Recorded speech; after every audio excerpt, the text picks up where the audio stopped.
మొదటి తిమోతికి రాసినటువంటి పత్రిక 3వ అధ్యాయం 15వ వచన భాగం. మొదటి తిమోతి 3వ అధ్యాయం 15వ వచన భాగం. అక్కడ అయినను నేను ఆలస్యము చేసిన ఎడల దేవుని యొక్క మందిరములో, అనగా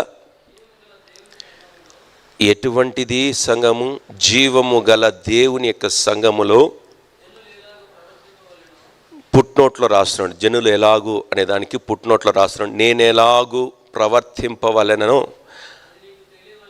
అది ఎవరికి తెలియాలి? దేవుని మందిరంలోకి వచ్చేటటువంటి ప్రతి వారికి తెలియాలి. రాయబడినటువంటి మాట, జీవము కలిగినటువంటి దేవుని యొక్క సంఘములో, దేవుని యొక్క మందిరములో నీవు, అనగా నేనెలాగూ ప్రవర్తించాలో. దేవుని యొక్క మందిరం లేకపోతే జీవము కలిగినటువంటి సంఘం అని పిలువబడుతున్నటువంటి ఈ దేవుని యొక్క ఆలయములో మీరు ప్రవర్తింపబడవలసినటువంటి రీతి ఒక రీతిగా ఉంది. అది నేను మీతో చెబుతున్నాను. కొన్ని క్రమాలు ఉన్నాయి, కొన్ని పద్ధతులు ఉన్నాయి. రావాల్సిన రీతిగా, జీవించవలసినటువంటి రీతిగా, నేర్చుకోవాల్సినటువంటి పద్ధతులు కొన్ని ఉన్నాయి. అవి మీరు ఏం చేయాలి? మీరు నేర్చుకోవాలంటే నేను చెప్పాలి. హల్లెలూయా. అయితే దేవుని మందిరానికి మీరు అనుకున్న రీతిగా మీ ఆలోచనానుసారంగా మీరు సంఘానికి వస్తే కుదరదు. కానీ ఇది ఎవరి మందిరము అంటే కన్నా దేవుని యొక్క మందిరము. ఎవరి మందిరము? ఇది ఎవరి సంఘం అంటే జీవము కలిగినటువంటి దేవుని యొక్క సంఘం. హల్లెలూయా. ఈ స్థలంలో ఎవరున్నారు? సంఘంలో ఎవరున్నంటే జీవించుచున్నటువంటి దేవుడు, నజరేయుడైనటువంటి యేసయ్య ఉన్నాడు. హల్లెలూయా. మనము జీవిస్తున్నటువంటి దేవుని యొక్క, జీవము కలిగినటువంటి దేవుని యొక్క సంఘములో ఉన్నాము గనక మనము ఏ రీతిగా రావాలి అంటే గన మనము రావాల్సినటువంటి విధముగా, అంటే మన ప్రవర్తనను మనం ఏం చేసుకోవాలి? సరి చేసుకోవాలి. మన యొక్క ప్రవర్తన అంటే ఏంటంటే గన సులభంగా మీకు ఇంగ్లీష్లో ఏమంటారు? క్యారెక్టర్ అంటారు. నువ్వు చేసేటటువంటి ప్రతి కార్యాన్ని కూడా ఒక పదంలో చెప్పాలంటే అది క్యారెక్టర్ అంటారు.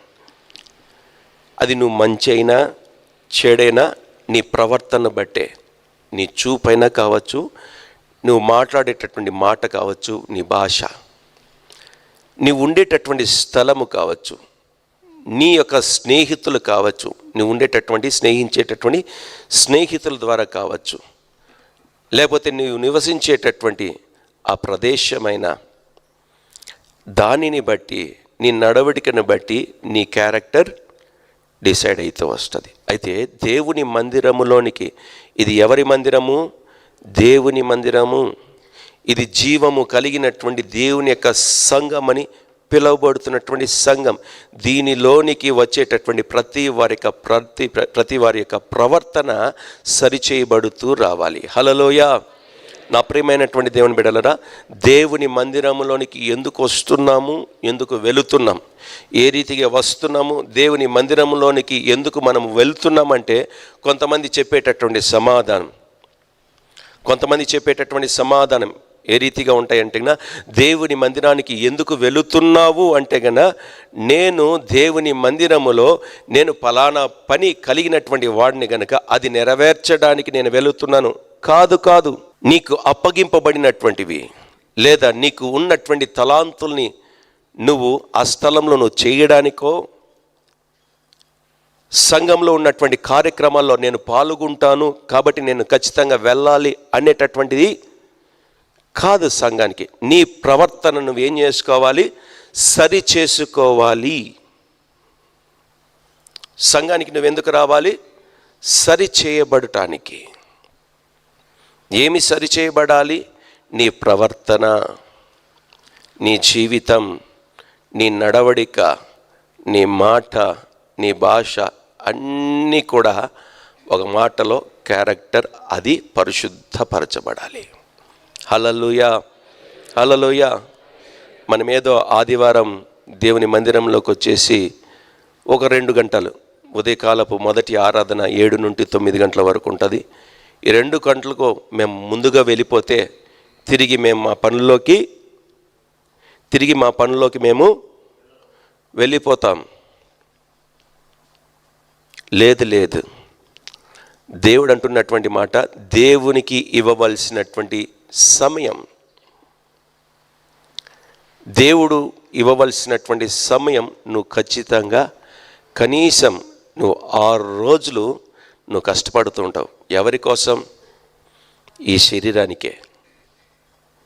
ఈ శరీరాని కోసం నువ్వు ఎన్ని రోజులు కష్టపడతావు? వారంలో 6 రోజులు కష్టపడుతున్నారా? ఖచ్చితమేనా? 6 రోజులు ఖచ్చితంగా కష్టపడుతున్నారా?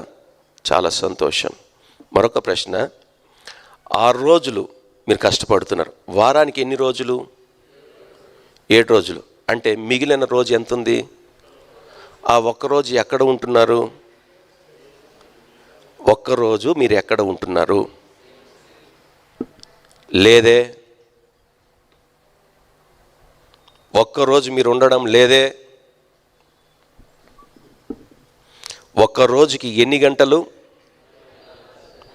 24 గంటలు అని పిలబడుతున్నటువంటి ఒక్కరోజు మీరు దేవుని యొక్క సన్నిధానంలో గడుపుతున్నారా? దేవుని సన్నిధానంలో మీరు ఉంటున్నారా? నేనైనా సరే నా నుండే ప్రారంభించబడుతుంది. నేను ఏది బోధించినా నేను సరిచేయబడిన తర్వాతనే మీ దగ్గరికి వస్తుంది. ఒక్కరోజు 6 దినాలు మీరు కష్టపడుతున్నారు, వాస్తవమే, సంతోషం. దేని కొరకు? ఈ శరీరం ఆరోగ్యంగా ఉండాలి, ఈ శరీరం సుఖంగా ఉండాలి, ఈ శరీరానికి శక్తి కావాలి, ఈ శరీరానికి బలము కావాలని 6 రోజులు కష్టపడుతున్నాము. దేవుడు మనలో ఉంచినటువంటి ఆత్మ కొరకు ఎంత మనం సమయాన్ని వెచ్చిస్తున్నాము అనేది కూడా ప్రశ్నే. దేవుడు మన హృదయములో, మన జీవితంలో ఆయన ఆత్మను, ఆత్మను జీవించేటటువంటి ఆత్మను దేవుడు ఉంచాడు కదా. ఆ ఉంచబడినటువంటి ఆత్మ కొరకు మనము వారం రోజుల్లో 7 దినాలు అయినప్పుడు 6 రోజులు మన శరీరం కొరకు కష్టపడుతున్నప్పుడు మిగిలినటువంటి 1 దినము దేవుని సన్నిధానంలో గడుపుతున్నామని ధైర్యంగా చెబుతున్నాం. కానీ ఆ ధైర్యపు మాట చాలదు. దేవుని దగ్గర మనము చెప్తున్నటువంటి మాట, మీరు గడిపేది 2 గంటలు. ఆ 2 గంటల్లో కూడా మీరు సమయానికి రారు. ఆ 2 గంటల్లో కూడా మీకు నచ్చినటువంటి సమయంలో, ఏర్పాటు చేయబడినటువంటి సమయం కాదు, మీకు నచ్చినటువంటి సమయంలో మీరు దేవుని యొక్క సన్నిధానంలోకి. అయితే ప్రార్థన ముగించబడిన తర్వాత వెనువెంటనే మీరు కూడా వెళ్ళిపోతున్నారు. ఇది మీకే ప్రశ్న, నాకే ప్రశ్న. దేవుని యొక్క సన్నిధానంలో 24 గంటలు మనకి ఇవ్వబడినటువంటి 1 దినముకి ఎన్ని నిమిషాలు దేవుని దగ్గర మనము గడుపుతున్నామనేది కూడా ఒక ప్రశ్నే. 10వ వంతు మనం ఇవ్వాలి దేవునికి అని అన్నప్పుడు మనకు దృష్టంతా మన సంపాదన వైపు వెళ్ళి దేవునికి కానుకగా మన కష్టార్జితంలో నుండి ఇవ్వనగా 10వ భాగం ఎంత? గంటకు 60 నిమిషాలు, అంటే గంటకు 6 నిమిషాలు. 6 నిమిషాలు. హల్లెలూయా. 6 × 24 వేయండి, లెక్కేయండి. 6 × 24 వేయండి, ఎంత? 100. ఎన్ని గంటలు?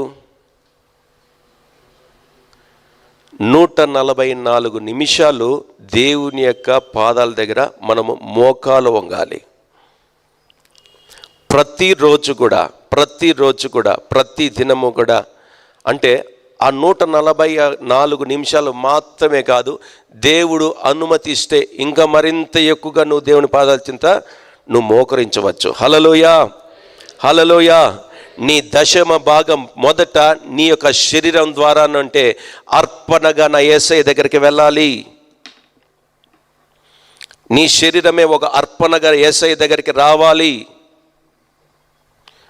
నీవు ఎప్పుడైతే దేవునికి అర్పణగా దేవుని దగ్గర నువ్వు అర్పించుకుంటావో, నా యేసుక్రీస్తు ప్రభువు అప్పుడు నిన్ను అంగీకరిస్తాడు. యేసయ్య ఎప్పుడు అంగీకరిస్తాడు నిన్ను? నీవు అర్పణగా మారినప్పుడే, నిన్ను నువ్వు సమర్పించుకున్నప్పుడే ఈ యొక్క దేవుని యొక్క ఆలయం అని పిలబడుతున్నటువంటి దేవుని యొక్క మందిరంలో జీవము కలిగినటువంటి దేవుని యొక్క సంఘంలోకి వచ్చినటువంటి ప్రతి వారికి ప్రవర్తన మార్చబడాలి, పరిశుద్ధపరచబడాలంటే కనుక దేవుని యొక్క సంఘంలో ఉన్నటువంటి బలిపీఠము దగ్గర నీవు అర్పణగా మార్చబడదువుగాక. దేవుని యొక్క సన్నిధానంలో జీవము కలిగినటువంటి దేవుని యొక్క సంఘములో ఈ బలిపీఠం అని పిలబడుతున్నటువంటి దేవుని యొక్క మందిరములో నీవు ఒక సమర్పణగా రావాలి, సమర్పణగా రావాలి. ఆచారబద్ధంగా నువ్వు వచ్చి వెళ్ళిపోతే శరీరం పనిచేస్తుందేమో కానీ ఆత్మ నిశ్శబ్దంగానే ఉంటుంది. శరీరం పనిచేస్తుందేమో, అయితే ఆత్మ నిశ్శబ్దంగా ఉంటుంది. అంటే పని చేయదు నా ప్రియమైనటువంటి దేవుని బిడ్డలారా. అయితే జీవము కలిగినటువంటి దేవుని యొక్క సంఘంలో వచ్చినటువంటి ప్రతి వారు కూడా ఏ రీతిగా ఉండాలంటే, దేవుని యొక్క ఆత్మ, దేవుడు ఏ రీతిగా అయితే జీవిస్తున్నాడో పరిశుద్ధుడుగా, అదే ప్రకారంగా దేవుని యొక్క మందిరములో ఉంటున్నటువంటి ప్రతి వారు కూడా, ప్రవేశించినటువంటి ప్రతి వారు కూడా జీవించేటటువంటి వారుగా మార్చబడుదురుగాక. హల్లెలూయా, హల్లెలూయా. నా యేసుక్రీస్తు ప్రభువు ఆ రీతిగా మనల్ని అందరినీ సిద్ధపరచునుగాక. హల్లెలూయా.